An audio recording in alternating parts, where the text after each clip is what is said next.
consistent self-discipline. Set up a discipline when the emotions are high and the idea is strong and clear and powerful. That's the time to set up the discipline. Somebody talks about good health and you're stirred. Say, right, I need to get a book on nutrition.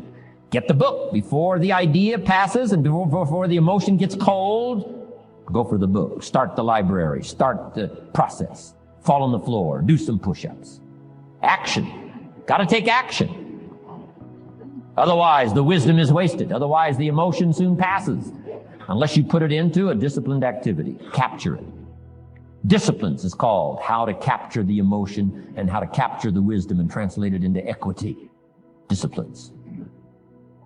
You start walking around the block, it'll inspire you to get an apple. Get an apple, it'll inspire you to get a book. Get a book, it'll inspire you to get a journal. Get a journal, it'll inspire you to grow, develop some skills.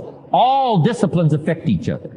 Every lack affects the rest. Every new affects the rest. The key is to diminish the lack and set up the new. And you've started a whole new life process.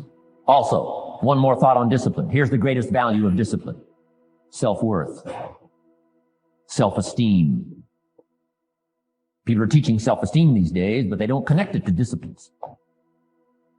The least lack of discipline, and it starts to erode our psyche. One of the greatest temptations is to just ease up a little bit, right? The slightest lack of doing your best starts to erode the psyche. Instead of doing your best, doing just a little less than your best. Sure enough. You say, well, it's just going to affect my sales. No, it's going to affect your consciousness. It's going to affect your philosophy. Now you've begun in the slightest way to affect your own philosophy. Here's the problem with the least neglect. Neglect starts as an infection. And if you don't take care of it, it becomes a disease. And one neglect leads to another. And the worst of all, when neglect starts, it diminishes our self-worth, our self-confidence, our self-value. You say, well, how can I get back my self-respect? I'm telling you, you don't have to go to 29 classes. All you have to do is start the smallest discipline that now corresponds to your own philosophy, like I should, and I could, and I will. No longer will I let neglect stack up on me so that I will have the sorry scenario 6 years from now, giving some excuse instead of celebrating my progress. That's the key to discipline. Okay?